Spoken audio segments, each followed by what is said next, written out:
ওরে বাপরে বাপ, বাইরে কত ঠান্ডা, তাড়াতাড়ি ঘরের ভিতরে ঢুকে যায়, না হয়তো আমি বরফ হয়ে যাব। উফ, এত ঠান্ডা কেন যে পড়েছে কে জানে। যাই যাই তাড়াতাড়ি নিজেকে স্যানিটাইজ করে নি, না হয়তো সব রোগ জীবাণু আমাদের বাড়ির ভিতরে ঢুকে যাবে।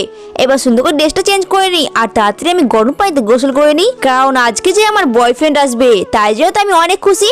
এই জন্য তো আমি অফিস থেকে তাড়াতাড়ি করে ছুটি নিয়ে বাড়ি চলে এসেছি, কারণ আমার বাড়িটা তো অনেক নোংরা হয়ে আছে। তাই জন্য আগে আমি ড্রেস চেঞ্জ করে গোসল করে ফ্রেশ হয়ে নিয়েছি, কারণ এই শীতের জন্য তো আমি 10 দিন ধরে গোসল করিনি আর আমার শরীর থেকে তো অনেক দুর্গন্ধ বেরোচ্ছে। কিন্তু আজকে তো আমার বয়ফ্রেন্ড আসবে, আজকে গোসল করে না মেকআপ করলে কি হয়?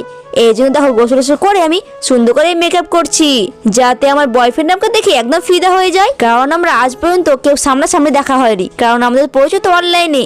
এই জন্য আজকে আমাদের বাড়িতে ফার্স্ট দেখা হবে, তাই জন্য তো আমি অনেক এক্সাইটেড। তাই জন্য তো তাড়াতাড়ি অফিস থেকে চলে এসেছি। আর দেখো না, বাড়িটাকে আমি অনেক সুন্দরভাবে সাজাচ্ছি, যাতে আমার বয়ফ্রেন্ড তো আমার বাড়িঘর দেখে একদম ফিদা হয়ে যায়। কারণ আমার বয়ফ্রেন্ড তো খ্যাত মাউস দিয়ে একদমই পছন্দ করে না, আর যে বাড়িঘর নোংরা হয়ে থাকে সে বাড়িতেও আসে না। আর আমার বাড়িঘর তো অনেক নোংরা হয়েছিল, এই জন্য আমি চলে এসেছি। আর দেখো না, বাড়িটা সুন্দর পরিষ্কার করছি, কারণ অনেক বছর পর একটা বয়ফ্রেন্ড জুটিয়েছি। এত সহজে এই বয়ফ্রেন্ডটাকে আমি জেনে দেবো?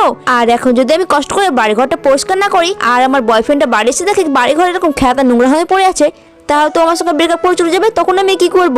কারণ এর আগে যে আমার বয়ফ্রেন্ড ছিল ও তো আমার সঙ্গে ব্রেকআপ করে চলে গেছে, কারণ আমি প্রতিদিন গোসল করতাম না আর আমার শরীর থেকে অনেক দুর্গন্ধ বেরোতো আর বাড়িঘরকে আমি অনেক নোংরা করে রাখতাম এই জন্য। আর ও তো আমাকে খ্যাত বলে চলে গেছে আর বলেছে তোর মধ্যে খ্যাত মেয়ের সঙ্গে কোনো ছেলে ডেট করবে না। আর তখন থেকে তো আমি বাড়িঘর পরিষ্কার করার চেষ্টা করছি, কিন্তু ছোটবেলার স্বভাব এত সহজে কি যাবে?